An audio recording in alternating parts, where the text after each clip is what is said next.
예, 여러분 반갑습니다. 홍익인간에 대해서 여러분들에게 말씀드리게 되어서 대단히 기쁩니다. 그래서 먼저 이제 연구 목적인데 배경을 간단히 말씀드리면 이 홍익인간이라는 말은 이제 우리 국민들 중에 아무도 모르는 사람이 없습니다.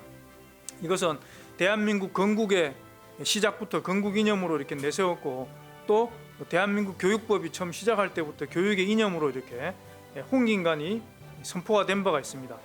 그런데 홍익인간의 그 속뜻, 숨은 뜻 이것은 사실은 이렇게 많이 잘못 알려지고 있는 게 아닌가. 이건 글자 그대로 널리 인간을 이롭게 한다라고 하는 그 차원에서 그냥 이게 벌써 굉장히 오래됐는데 그게 이렇게 머물고 있다라는 거죠. 그래서 제가 과연 그런 뜻이냐라고 하는 것을 새로운 시각으로 한번 접근을 해봤고 그 방법론에 있어서 바로 연표문 그리고 3일 신고를 통해서 보고 또 어떻게 하면 그 홍익인간의 그것이 이제 가능한지 그런 것을 이렇게 여기 뭐 이제 제가 역사 문화적으로 새롭게 조명해 본다 이런 말을 달았는데 사실은 이게 좀 철학적인 부분이 많이 들어가고 그래서 저도 이렇게 굉장히 어렵고 해가지고 글 쓰는데 사실은 조금 어려움을 겪었는데 하여튼 제 능력 닿는 대로 이렇게 정리한 거니까 한번 편하게 들어주시면 되겠습니다. 자, 그럼 먼저 삼국유사 고조선기를 한번 보겠습니다. 저는 이제 그 뭐 삼국유사에 보면 맨 처음이 이제 시작이 고조선으로 이렇게 시작이 되고 그 다음에 뭐 쭉쭉쭉 이렇게 나가죠. 그래서 고구려, 뭐 북부여, 동부여 쭉 있는데 그것을 뭐라고 부르는 것이 좋냐? 저는 이제 이것이 기편에 이렇게 들어가 있기 때문에 서로 다른 그런 그 왕조의 역사를 적어놓은 걸 이렇게 기라고 한다 그러면 바로 이렇게 이것도 고조선 기라고 이렇게 부르는 것이 맞지 않나 해서 저는 항상 이렇게 부릅니다. 자, 그래서 고조선기는 이제 크게 세 부분으로 나눠져 있다 이렇게 볼 수가 있습니다. 첫 번째는 단군 조선의 건국 사실을 기록하고 있는데 이것은 중국 사서인 그 위서를 인용해서 일현 스님이 단군 조선의 건국 사실을 기록하고 있고요. 그리고 제2장은 고기를 인용해서 그 단군 조선이 어디서부터 왔냐라고 하는 그 이야기를 하기 위해서 신시 배달국을 이야기하고 환웅이 이렇게 동방으로 온 그 이야기. 근데 이제 이걸 우리가 단군 신화다. 곰과 호랑이가 쑥과 마늘을 먹고 사람이 되려고 했는데 곰은 성공했고 호랑이는 실패했고 하는 그 단군 신화로 이렇게 알고 있는데 사실은 이유립 선생은 이것을 신시개천경이다 이렇게 이름을 붙였습니다. 제3장은 이제 뭐 단군 조선이 이렇게 멸망하고 그다음에 그 이어서 위만조선 한사군으로 된 굉장히 잘못된 이제 그 역사 이야기가 나오는데 이 부분은 제가 오늘 주제와 맞지 않기 때문에 생략을 하겠습니다. 자, 우리가 이제 흔히 단군 신화라고 그래서 이게 역사로 인정을 하지 않습니다. 이게 이제 굉장히 큰 문제죠. 그래서 우리가 보통 이제 믿을 수 없는 이런 걸 이제 미신이라고 그러잖아요. 그리고 누가 뭐라 그래도 이렇게 진실을 담고 있는 것은 진리라고 그러는데 이게 이제 한동석 선생이 우주변화원리라는 책에서 이렇게 굉장히 아주 그 재밌는 이야기를 하셨는데 자, 어떤 신화나 전설을 막론하고 그것이 전통성과 역사성을 지니고 있을 때에는 미신이 아니고 진리다. 이게 중요한 게 이제 전통성과 역사성. 그러니까 오랫동안 전수되어 내려왔으면 그것은 미신일 리가 없다. 거기에는 뭔가가 있기 때문에 전해 내려온 것이다. 그것이 바로 진리다 말이죠. 그래서 이제 뭐 왜 그런가 하면 인간이 아무리 미신이라고 멸시하는 것이라 할지라도 오랫동안 전해온다는 말은 바로 전통성과 역사성이 있다는 것을 증명하는 것이다. 그런즉 세상에 아무리 미신이라 할지라도 그 속에 이와 같은 전통성이 있기 때문에 전해지는 것이며 그것은 미신이 아니라 한층 더 차원 높은 진리다. 그러므로 역사성과 전통성을 지니고 있을 때는 미신은 없다. 이것은 다 진리라는 겁니다. 우리가 바로 이런 시각으로 우리가 지금 단군 신화라고 하는 그 우리 배달국의 개국의 역사 이야기를 이렇게 한번 볼 필요가 있다. 굉장히 새로운 그런 그 시각이죠. 자, 그래서 첫 번째로 바로 위서를 인용한 단군 조선의 건국을 지금 이렇게 서술하고 있는 이야기죠. 그래서 위서에 이르기를, 요건 이제 중국 사서 위서입니다. 위서의 기준으로 봤을 때 2000년 전에 단군 왕금이 있었는데 아사달에 도읍을 세우고 조선이라는 나라를 열었는데 그것은 요임금과 같은 시대였다. 중국의 이제 최초의 그 고대 왕조의 그 최초 임금이 이제 요임금이라고 그러죠. 같은 시대라는 겁니다. 그러니까 이제 이 기록은 어디를 봐도 신화적인 그런 그 기록이 전혀 없고 오로지 팩트만을 기술하고 있는 그런 내용이다라고 하는 걸 알 수가 있죠. 그래서 이처럼 분명하게 이거 뭐 우리 사서도 아니고 중국 위서를 인용을 해서 쓴 기록인데 이것은 사실 이야기를 하지 않고 뒤에 나오는 신화적인 기록을 신화적인 양식을 이용해서 기록한 그것만 가지고 이렇게 흠집을 내고 시비를 걸고 못 믿겠다라고 하는 것이 오늘날 이렇게 우리 역사학의 현실 아닌가 그렇게 생각을 합니다. 자, 그래서 두 번째 고기 인용 부분을 이제 이유립 선생은 신시개천경이다. 이 신시개천경의 말뜻은 이제 아시겠죠? 그래서 고조선기의 고기 인용 부분이다. 이것은 앞에 제1장에서 위서를 인용한 그 부분에서 단군조선의 건국사실을 기록을 했고, 여기 제2장 신시개천경에서는 그럼 그 단군조선은 어디에서 왔냐, 그 이야기를 지금 이렇게 쭉 하고 있는 겁니다. 그러니까 이제 논리적인 인과관계, 그것을 이렇게 우리가 이제 엿볼 수가 있는 거죠. 그리고 그 내용으로 본다 그러면 환웅이 탐구인세, 인간 세상을 구하고자 탐했다. 요거 탐했다는 것은 뭐 이렇게 물질적인 어떤 그런 탐욕을 얘기하는 게 아니고 하고자 원했다. 그 의도, 그죠? 이제 그런 뜻을 담고 있는 거죠. 그래서 탐구인세, 인간 세상을 구원하고자 하는 그런 의지, 그런 욕망, 그런 웅지를 품고 홍익인간의 꿈을 이루기 위해서 3,000명의 무리를 거느리고 동방태백산으로 이주한 그런 내용이고, 또 와서 정착을 하고서 신시를 열고 웅족과 호족, 이제 원주민이죠. 이것을 교화를 해서 인간의 참된 본성을 깨닫도록 해준, 그 본성을 열어준 그런 이야기가 바로 신시개천경이다 라고 하는 사실입니다. 그리고 이러한 내용들은 분명한 역사적인 사실, 그러니까 그 당시에 환웅천왕이 이 동방으로 와서 새로운 역사를 개창하던 그 이야기를 적어 놓은 것인데, 다만 이 고기를 기록한 저자가 신화적인 양식으로 기록했다는 겁니다. 그러나 이제 신화적인 양식이라고 해서 이것이 믿을 수 없는 그런 것이 아니고, 이것은 그 당시에 역사 사실을 기술할 때 이런 그 신화적인 양식을 이제 가지고 기술했습니다. 그래서 삼국유사도 머릿말에 보면은 뭐 이렇게 그런 이야기들이 나옵니다. 아주 그 왕들이 이렇게 출연할 때는 그런 기이하고 신묘한 그런 이야기들이 반드시 따르고, 그것이 없는 것이 이상하다. 그러니까 이제 우리나라의 고유한 그 사서들은 대부분 이러한 그 신화적인 양식이 반드시 있다는 겁니다. 오히려 이제 중국 사서가 이런 게 없어요. 이 신시개천경을요 다시 세 부분으로 이렇게 나눴습니다. 이것은 이유립 선생이 그렇게 나눈 겁니다. 이야기의 그 내용의 구성상 상중하로 해서, 그래서 맨 첫 번째 상경, 그래서 고기에 이르기를 옛적에 환국이 있었다. 이제 이 환국도 문제가 많죠. 이것이 이제 환국이 아니고 환인이다, 이렇게 계속 주장하는 사람들이 있습니다. 그분들은 대부분이 강단사학계에 있는 분들이죠. 그것을 왜 그러냐면은 이게 원래 이제 조선 중종 때 나온 그 경주에서 나온 판본, 그 임신본이라고 그래요. 정덕본이라고 그러기도 하고, 거기에는 이제 분명히 석유 환국으로 이렇게 나와 있습니다.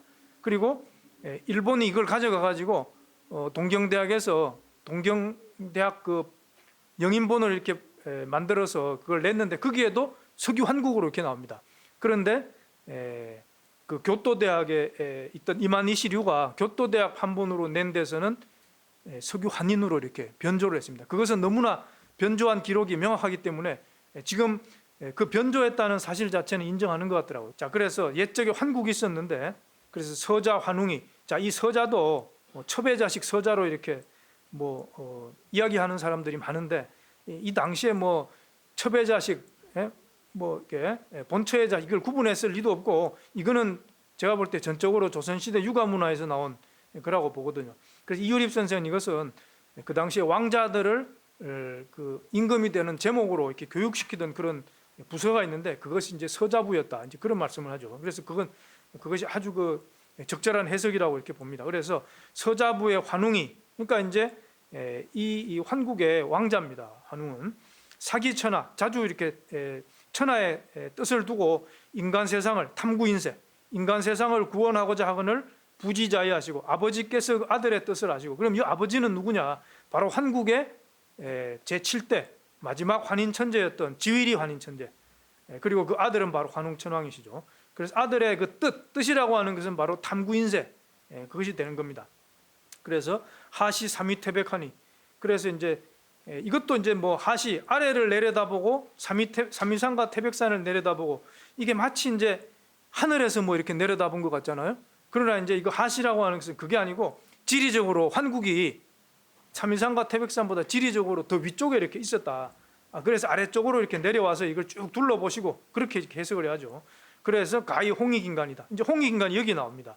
자, 그리고 내수 천부인 3개, 천부와인 3개를 주고 견왕리진 가서 다스리도록 했다. 이것이 이제 상경이라는 겁니다. 상경.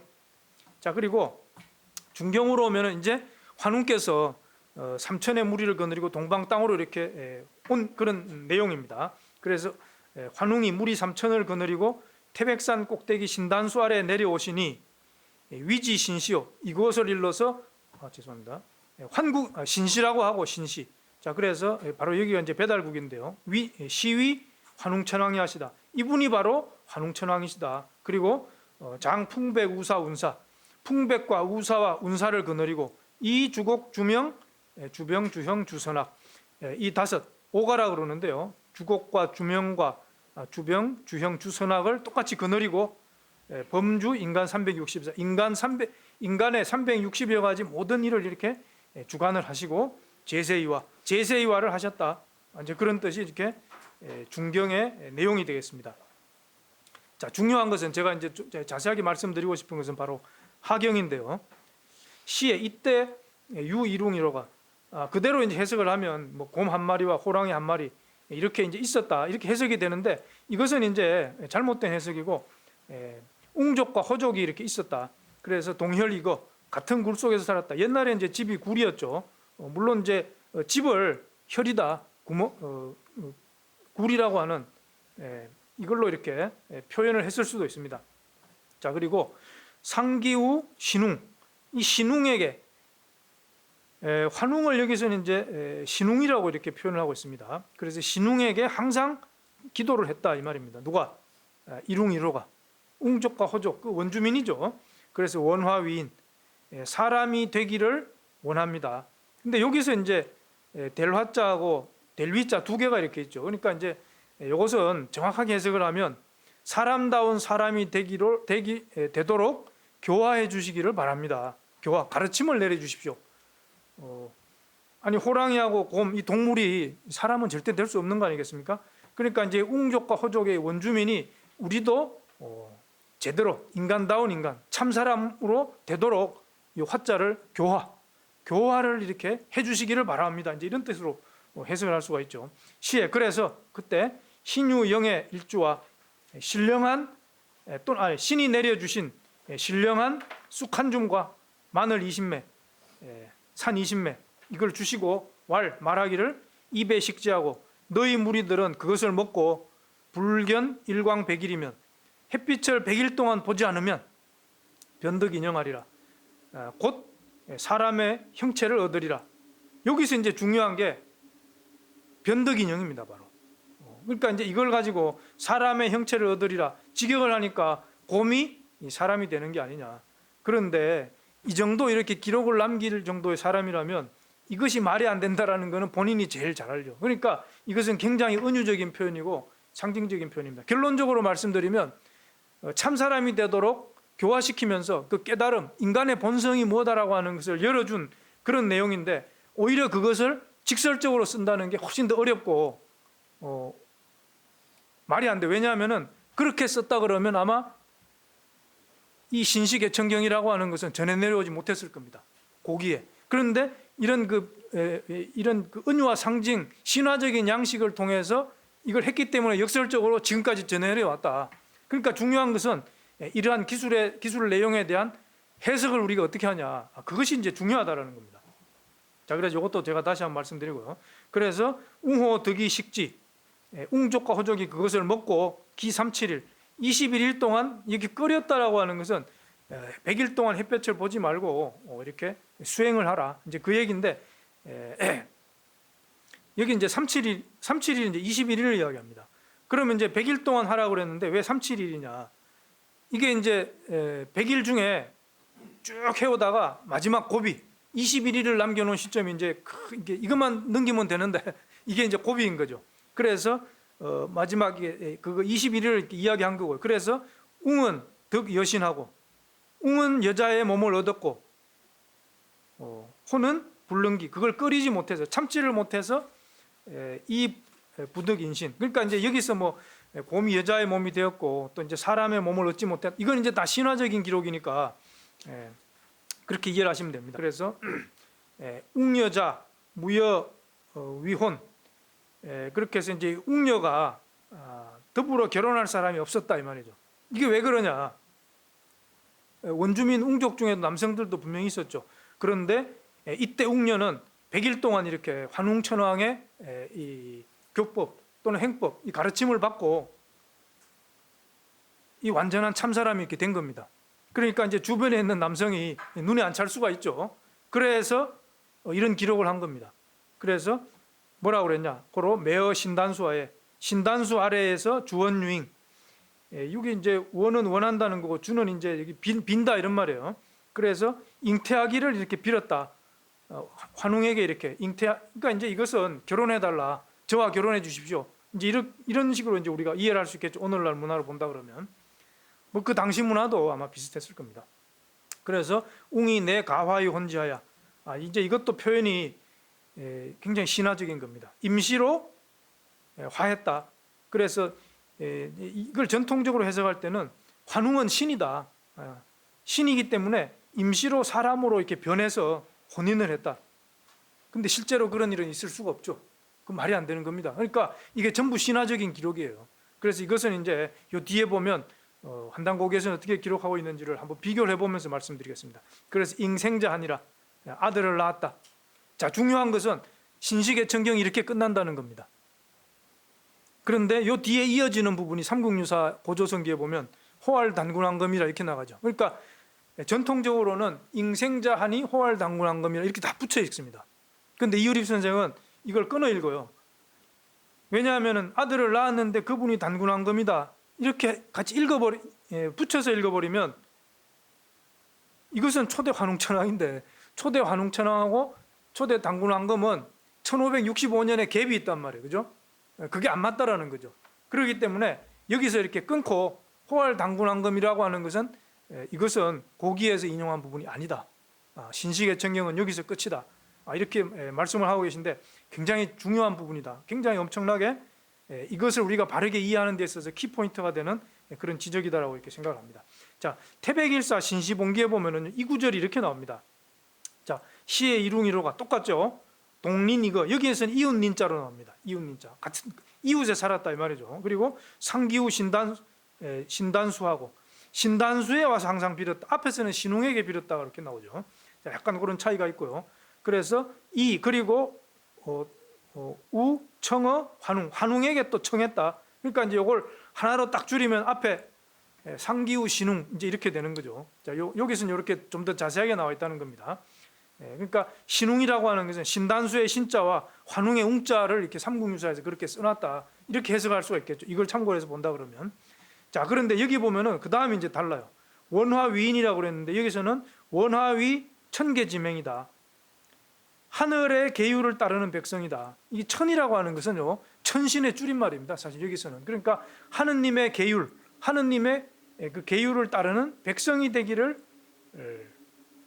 되도록 교화를 원합니다. 이런 뜻이죠. 그죠? 원화위인의 뜻이 이겁니다.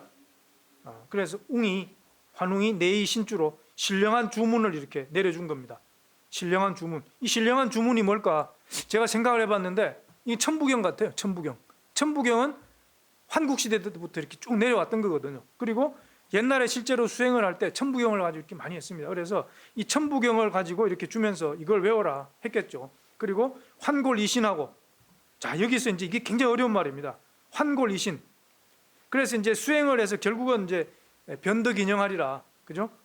참된 사람의 몸을 얻게 되리라. 이제 앞에서 그렇게 나왔는데 바로 수행을 해서 깨달음을 얻게 되면 몸이 이렇게 변화가 온다는 겁니다. 몸이 변화. 그래서 환골이 이제 그런 뜻이고요. 신이라고 하는 것은 우리의 정신을 이야기하는 거죠. 그래서 이 정신도 완전히 새롭게 바뀐. 그러니까 뭐 참사람이니까 이런 게 바뀌어야 참사람이 아니겠습니까? 그래서 우이 신주로 또 신유로 신이 내려주신 덕흠 영활 아주 그 신령한 그러한 그 효험을 가지고 있는 그런 겁니다. 그리고 어떤 그 활기, 그 생명력 이런 것을 가지고 있는 내 기의 일주, 쑥 한 줌과 산 20매 똑같죠? 쑥 한 줌과 마늘 20매. 그러니까 이것을 여기에서 조금 더 자세하게 신유 영의 일주 이렇게 나가던 것을 신유로 득흠 영활하시니 이제 이런 것이 더 들어가 있습니다. 그래서 자세하게 그걸 말씀을 하고 있다는 걸 알 수가 있고요. 그래서 인계지활, 그래서 경계하여 말씀하시기를 이 말이죠. 입에 식지하라. 너희들은 그것을 먹어라. 쑥과 마늘. 그리고 불관, 불견, 일광백일하야 똑같습니다. 근데 여기 또 그 다음에 또 달라요. 자유성진하고 평등재물하야 변덕화인 천영지 대인자야라. 여기서는 아까는 뭐라 그랬어요? 변덕인영하리라 이렇게 네 글자밖에 안 나왔는데 여기서는 굉장히 이제 이렇게 나왔습니다. 그래서 자유성진이라고 하는 것은 여기서는 뭐 자유라고 하는 것이 스스로 말미암는다 이런 말이죠. 그러니까 스스로 말미암아서 참됨을 이루고, 이 참됨을 이룬다라고 하는 것이 사실은 모든 인간들의 어떤 삶의 목적, 공부의 목적, 도 닦는 목적이거든요. 우리가 참됨, 인간의 그 참됨을 추구하는 것이 사실 우리 인생의 목적인데 그것은 스스로 말미암는다. 네가 노력해서 해야지 되는 거다. 이게 자유성진입니다. 그리고 평등재물하야. 재물은 이제 만물을 구제하는 거죠. 그러니까 만물을 구제한다라고 할 때 이 물이라고 하는 것은 동물, 식물, 이 자연계뿐만 아니라 인간도 다 같이 포함되는 거거든요. 옛날에는. 그래서 만물을 구제하는데 평등, 이게 고르게 구제한다. 그러니까 자유성진의 개념은 나의 완성, 내가 참을 얻는 거고요. 평등재물은 다른 사람을 이제 그렇게 해주는 거죠. 이제 그런 개념입니다. 그래서 변덕화인 천영지 대인자여라. 이게 이제 해석이 참 어렵습니다. 변덕인영하리라고 했는데 여기서는 변덕화인 천영지 대인자여라. 그래서 천영이라고 하는 것은 실천한다, 형체를 실천한다 이런 뜻인데 이게 이제 말이 어렵죠. 근데 이 천영이라는 그 용례가 맹자에 이렇게 나와 있습니다. 맹자. 그래서 맹자에 여기 보면 나와 있는데요. 변덕화인 천영지 대인자야. 여기에 대해서 설명을 드리면 맹자왈 형색은 천성이 아니. 형색이라고 하는 것은 천성이다. 형색이 뭐겠습니까? 우리의 몸이죠. 우리의 몸과 색이라고 하는 것은 눈으로 보이는 거니까 남이 이렇게 보여지는 거, 남한테 우리의 몸을 이렇게 외모를 얘기하는 거죠. 근데 그것이 천성이다. 이것도 이해가 잘 안 가죠. 하늘로부터 본래 이렇게 천명지휘성이다. 하늘에서 명한 것을 청이라고 그랬는데 그게 이제 천성이죠. 그러니까 이제 우리의 몸도 천성이다는 거예요. 천성. 그리고 유성인 연후에, 성인이 된 연후에 가히 천영이라 해서 천영이 나옵니다. 그래서 이제 우리의 몸을 이렇게 실천한다는 건데 바로 이렇게 이것은 형의 완성, 우리의 몸의 완성을 위해서 수행을 이렇게 하는 것, 이것을 이렇게 저는 천영이 아닌가 그렇게 이제 해석을 했습니다. 그러니까 이제 삼국유사 고조선기 여기 신시개천경에 나오는 이야기는 전부 웅족과 허족이 참된 인간이 되도록 환웅천왕께서 계율을 내려주고 법도를 내려주어서 그 도를 닦게 한 그 이야기다. 그렇게 이제 우리가 알 수가 있는 것이죠. 자, 그리고 이런 문화가 이미 환국 시대 때부터 이 문화가 생활 문화로 이렇게 쭉 정착되어 있다라고 하는 것을 우리가 이제 여기 환국본기에서도 볼 수 있는데요.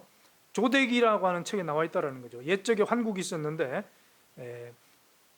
백성들이 아주 부유하고 많았다 이 말이에요. 그리고 초에 환인이 거우 천산, 환인이 천산에 이렇게 거하셨는데 득도 장생의 도를 이렇게 얻었다. 그러니까 이때는 이미 장생의 장수 문화가 이미 정착되어 있었던 그런 사회입니다. 그리고 이것을 아주 추구했던 그런 생활. 그리고 치신무병, 몸을 다스려서 무병, 병이 없었다. 이게 이제 굉장히 중요한 거죠. 앞에서 변덕화인 천영이라고 할 때 그 천영은 왜 해야 되냐? 바로 무병, 그죠? 오늘날 이렇게 사람들이 이렇게 수명이 자꾸 이렇게 길어지고 있습니다. 그러나 옛날에는 원래부터 이런 장수 문화였고 또 중요한 것은 무병장수인 거죠. 무병장수. 그런데 치신, 몸을 다스려서 병이 없게 했다라고 하는 것은 이것은 병을 다스린 게 아니에요. 병을 다스린다는 것은 치료의 개념이죠. 병든 몸을 이렇게 뭐 약을 먹는다든지 해서 고치는 건데 여기서는 그게 아니고 몸을 다스리는 거니까 병이 오기 전에 내 몸을 다스린 겁니다.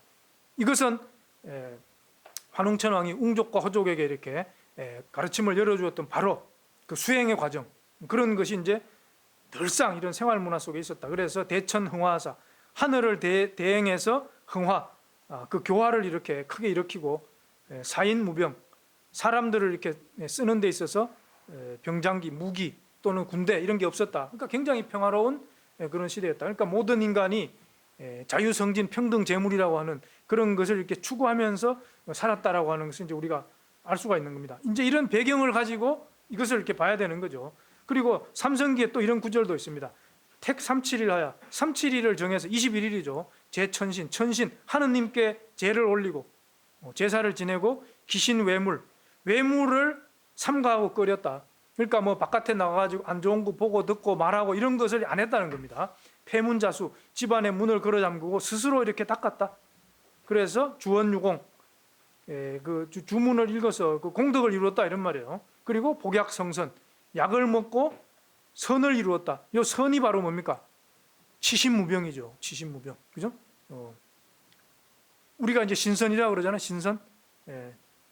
이게 넓게 보면 다 선입니다. 선이라고 그러는데, 그래서 이거는 바로 장수문화 속에서 이런 선이 되는데, 여기서 이제 약을 먹고, 그래서 이제 신선이 되는 방법이 약을 먹고 되는 그런 방법도 있는 것 같아요. 그리고 돌을 닦아서 되는, 여기 이제 두 가지가 있는 거죠. 주원유공이 있고 복약성선이 있고, 이게 둘 다 이제 다 선을 이루는 것이고, 이 선이야말로 어떤 그 인간 삶의 어떤 하나의 굉장히 중요한 그 덕목이고 또 목표였다. 이제 이런 걸 이제 그 당시 생활 문화에서 이제 그런 걸 이렇게 알 수가 있는 것이죠.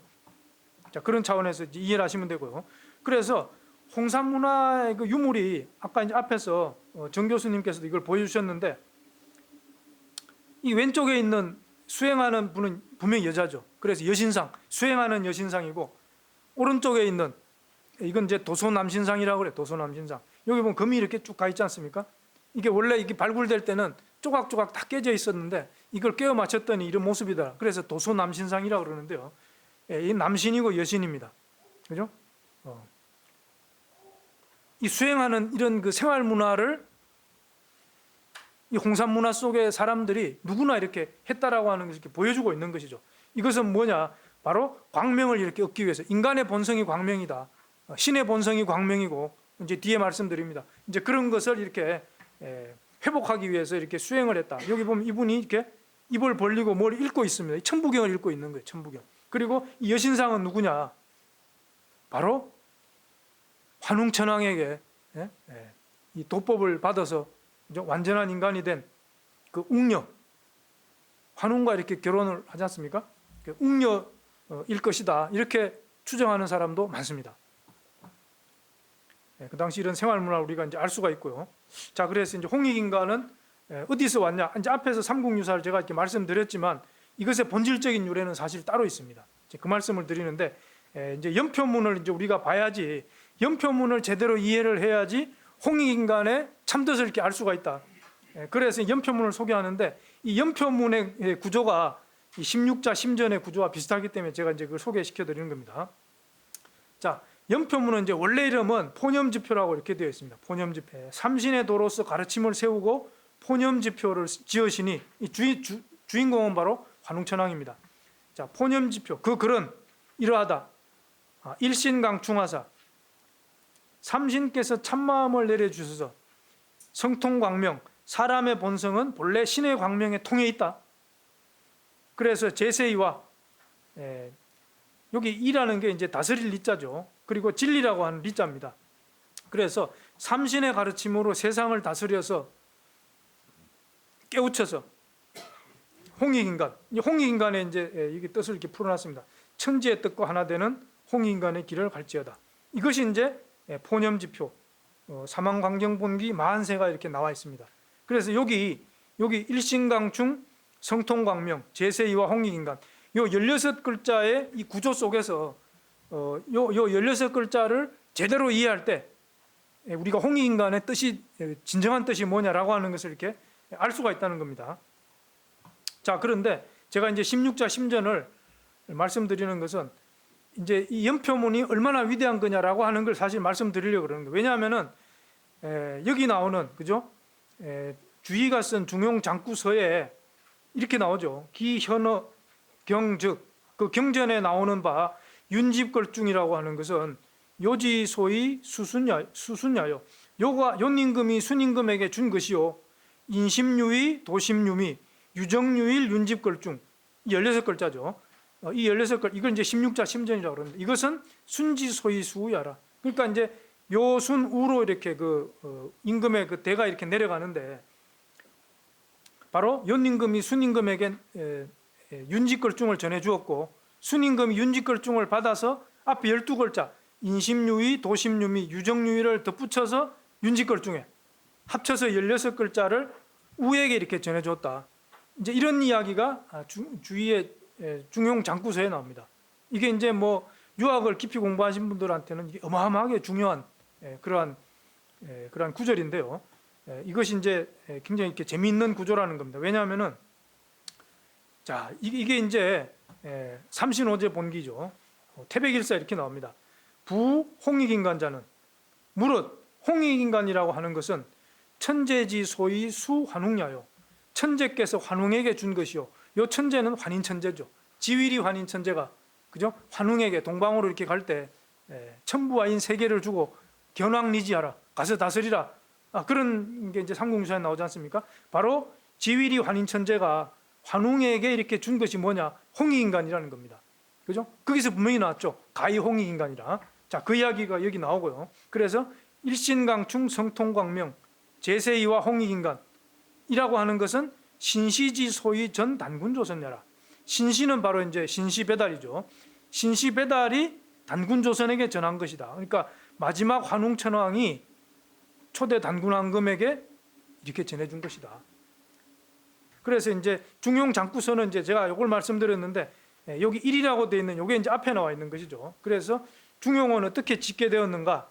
자사자께서 도학의 전수를 잃을까 염려하시어 짓게 되었다.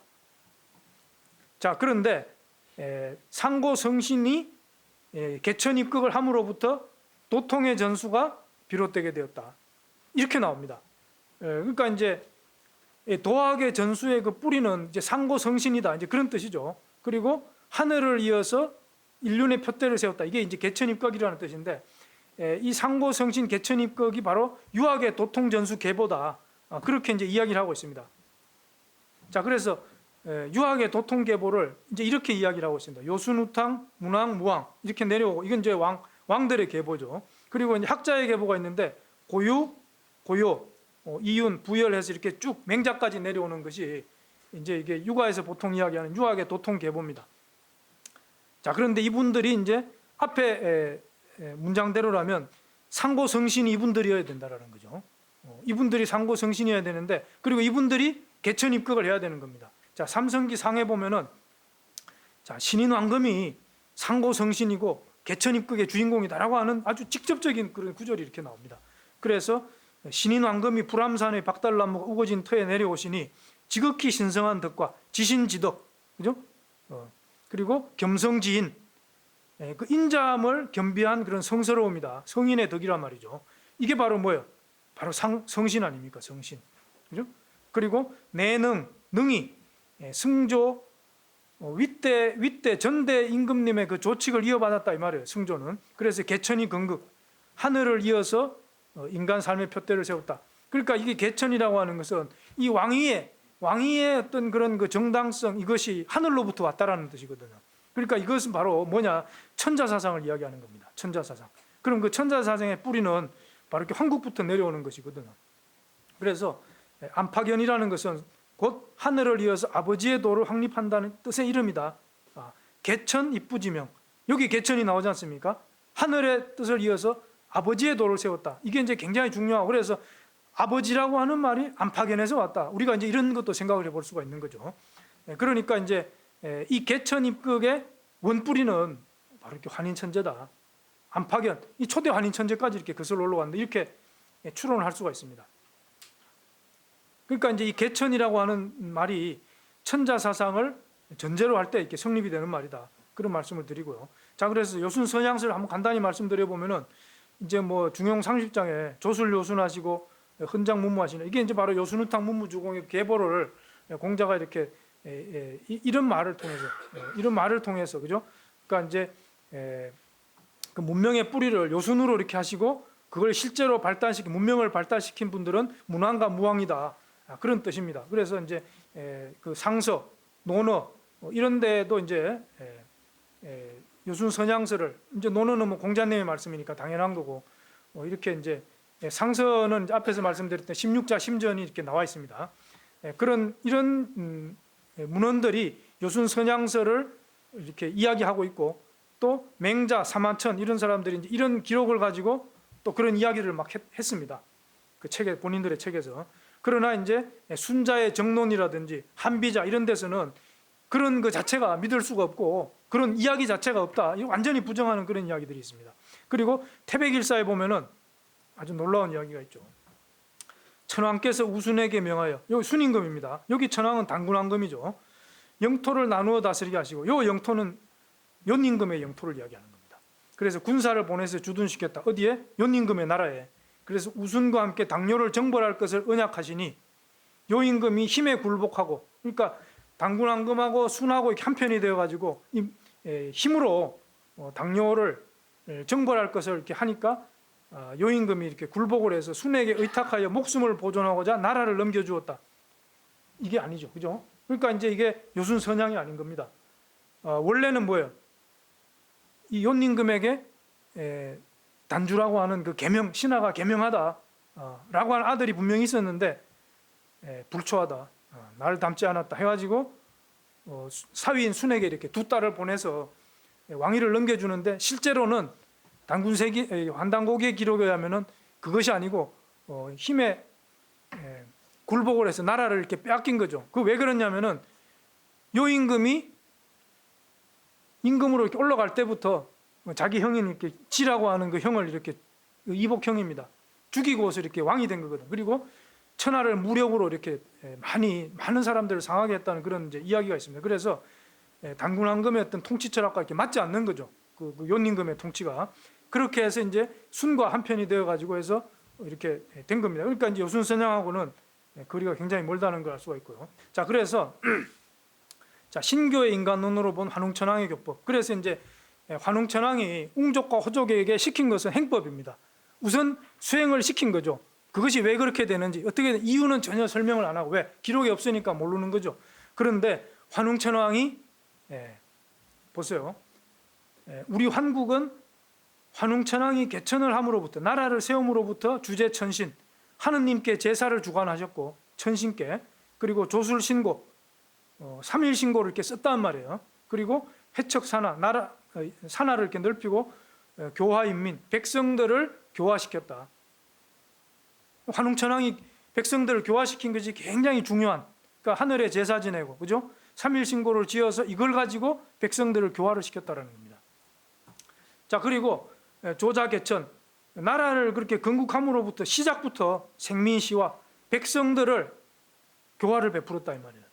그런데 뭘로 했냐? 연천경, 강신고, 천부경과 삼일신고를 가지고 이렇게 가르쳤다는 겁니다. 그래서 대운우중, 이 백성들을 가르쳤다라는 거죠. 그러니까 환웅천왕의 교법은 어디에 있냐? 삼일신고에 있다. 그것이 이제 제 생각입니다. 뭐 크게 무리가 없죠, 그죠? 그런데 그 삼일신고의 그 교법을 이제 이해하기 전에 이 신교 문화에서 말하는 그 삼신과 일신의 관계를 제가 간단하게 먼저 설명을 드리고 넘어가겠습니다. 자, 그래서 한 분 신인데 우리 조상들이 그 삼신이라고 이제 이해를 하고 삼신이라고 말을 하거든요. 그럼 삼신과 일신의 관계는 어떻게 되냐? 자, 상계로부터 문득 삼신이 계시니 곧 한 분 상제이시다. 그러니까 한 분 상제인데 삼신으로 이렇게 말을 하고 있다는 겁니다. 그런데 이것은 주체로 보면 한 분 신이지만 이 삼신이 따로 있다는 것이 아니고 작용으로 봤을 때 삼신이다. 한 분 신인데 그 작용이 이렇게 삼신이다 이 말이죠. 그래서 이게 이제 삼신일제 신관이라고 그러고요. 자, 여기 태백일사 삼신오제본기에서는 이제 그래서 이 삼신을 천일신, 지일신, 태일신으로 이렇게 삼신을 이야기하고, 천일신은 조화를 주관하고, 조화라고 하는 것은 뭔가 낳아주는 거죠. 만물을 낳는 역할을 하는 겁니다. 지일신은 교화하고 그 백성들을 교화하는 겁니다. 가르치는 거죠, 지일신은. 그리고 태일신은 치화, 다스림의 법도다 말이죠. 그래서 이걸 이제 다시 정리하면 삼신은 위격으로 보면 천일신, 지일신, 태일신이고, 작용으로 본다 그러면 조화신, 교화신, 치화신, 이렇게 이제 볼 수가 있는데, 우리가 이제 이것은 이해하는 차원에서의 삼신이고 실제 존재자로서의 또 본다 그러면 일신이라는 겁니다. 일신. 일신이 삼신으로 이렇게 작용을 할 때 우리가 일신이 어떤 분이다, 이제 그걸 이해할 수 있다라는 거죠.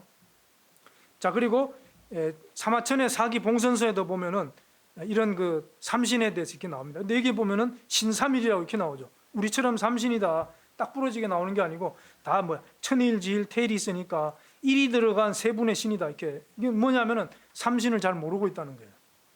분명히 이렇게 나옵니다, 그죠? 자, 그래서 이제 이 말씀을 드리는 이유는 바로 일신강충, 성통광명, 제세이와 홍익인간. 자, 이 부분을 이제 말씀드리려고 하는 건데요. 자, 일신강충은 글자 그대로 하면은 일신이, 한 분 신이 하느님이죠. 나의 속마음에 내려와 있다. 나의 마음속에 내려와 있다. 나의 마음은 본래 하느님으로부터 왔다. 이제 그런 뜻이죠. 자, 그래서 단군세기 서문에 보면은요, 이런 말이 있습니다. 삼신일체지도는, 삼신일체의 도는 제대원일지어야니, 대원일의 뜻에 있으니. 자, 요건 설명을 이제 넘어가겠습니다.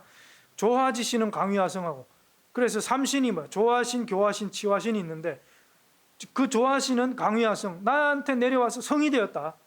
그리고 교화신은 내려와서 나한테 명이 되었고, 치화신은 정이 되었다.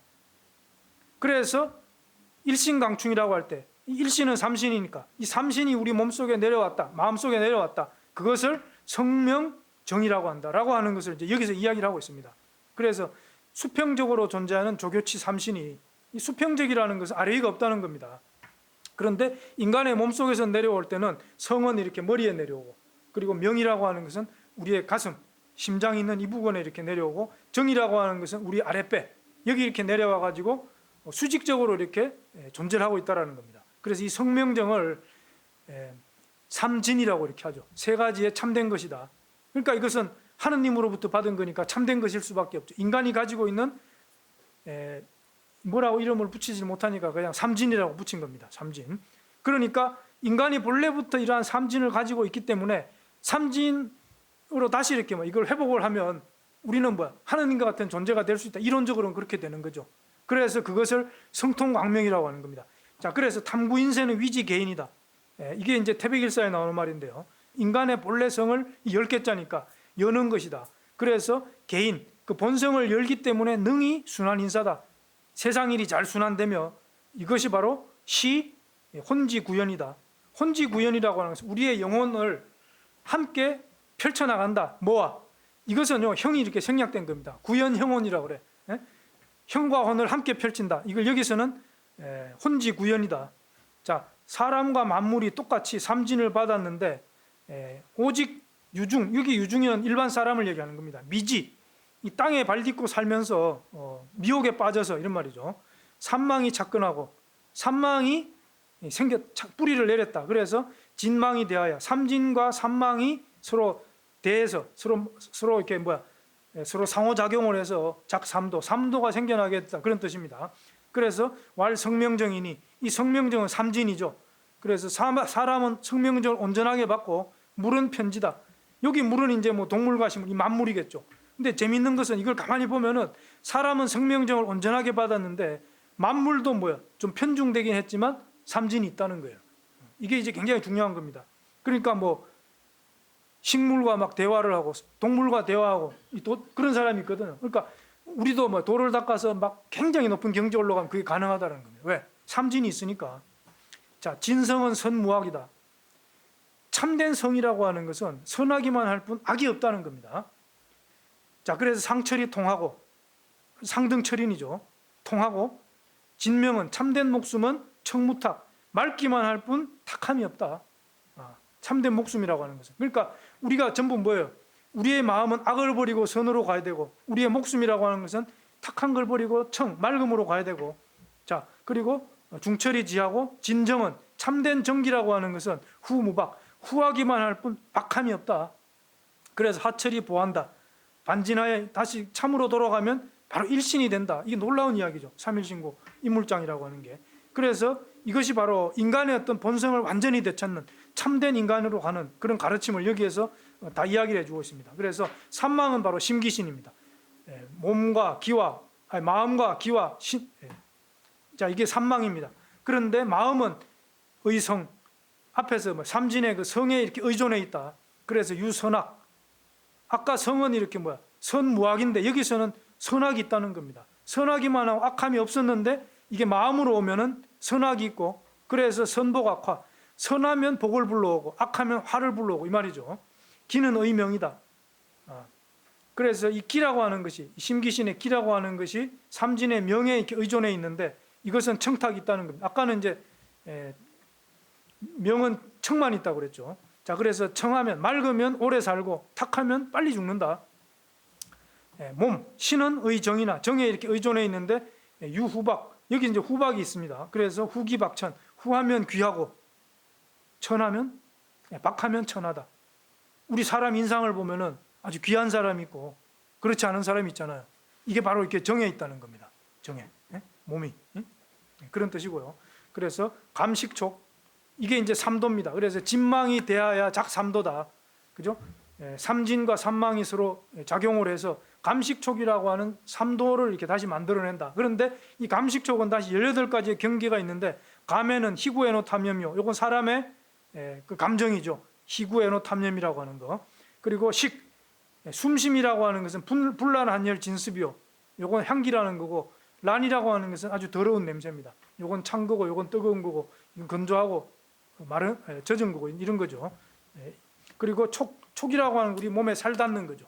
이것은 성색취미염조다. 그러니까 우리가 우리 뭐 여러 가지 감각, 우리 뭐 듣는 거 보는 거 이렇게 우리 그 오감 육감이 하잖아요. 그걸 이게 다 촉이라고 이야기합니다. 그래서 성색취미음조다. 이런 것이 그래서 여기 6개, 감에 6개, 식에 6개, 촉에 6개 있으니까 이제 18가지다 해서 18경이 되는 거죠. 그래서 이걸 이제 도표로 나타내면은,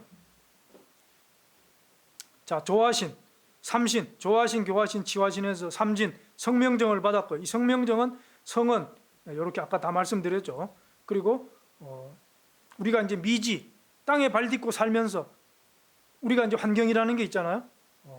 나의 혈통이라는 것도 있고, 그러니까 이 성에서 불완전한 심기신으로 이렇게 떨어지게 된다는 겁니다. 물론 이거는 나쁘다는 건 아니에요. 사람이라면 누구나 성명정이 이제 근본인데 현상적으로 드러나는 건 심기신이라는 거죠. 그런데 삼진과 삼망이 작용을 해서 감식촉이라고 하는 것이 이렇게 생겨나고, 여기에는 이런 18가지가 있다. 자, 이런 뜻이고요. 자, 그래서 중은 선악과 청탁과 후박이 상잡, 그죠? 일반 도닦지 않은, 수행하지 않은 그냥 평범하게 살아가는 사람들은 선악과 청탁과 성명정, 이렇게 심기신이 이렇게 다 서로 뒤섞여 있다.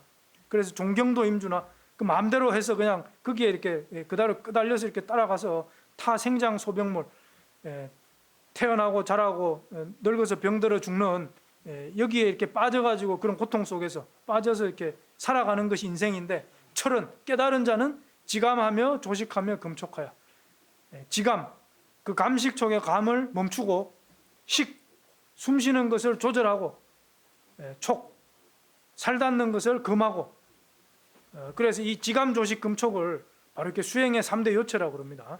일의화행, 한 뜻으로 그냥 오로지 한 뜻으로 이걸 행할 때 개망즉진하여 이 삼망을 고쳐서 다시 삼진으로 이렇게 돌아간다. 그러면 발대신기, 큰 신령한 그런 깃털이 다시 이렇게 발동이 되어가지고 성통공안이 이루어진다라고 하는 것이 바로 이것이다. 자, 그래서 이제 똑같습니다, 그죠? 이 성명정에서 심기신이 나오고 감식촉이 나오는데, 수행할 때 이제 지감, 조식, 금촉, 이건 이제 제가 3가지의 법이다 해서 3법이라고 이름을 붙였고요. 이것을 잘하면 결국은 이제 정을 보하고, 그죠? 명을 이렇게 알고 성을 통한다라고 했죠. 그래서 보정, 지명, 통성의 어떤 경지, 이걸 이제 성통공안이다, 이렇게 이제 정리를 할 수가 있고요.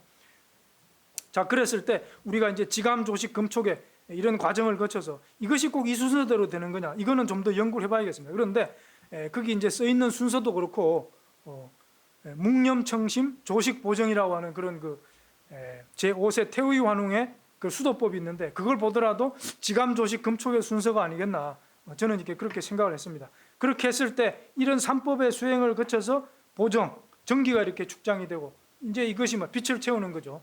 그렇게 했을 때 나의 목숨을 알고 본성이 이렇게 통하게 되는 이 성통공안의 그런 과정을 이루게 될 수 있다라고 하는 것입니다. 자, 그래서 이제 마지막 장인데요. 그럼 홍익인간은 무슨 뜻이냐? 홍익인간은 바로 연표문의 16글자 속에서 해석을 할 때 이것이 진정한 답이 나온다. 그래서 성통광명하고, 그죠? 일신강충, 일신, 하느님이 내 마음속에 이렇게 내려와 있으니, 성통, 나의 그 본성이라고 하는 것은 광명이 이렇게 통해 있다. 그래서 제세이와 이 세상을 진리로서 이렇게 교화를 하고 그래서 홍익인간이 된다. 이제 그런 이야기인데, 그렇다라고 하면은 홍익인간은 제가 볼 땐 두 가지의 뜻이 있어요.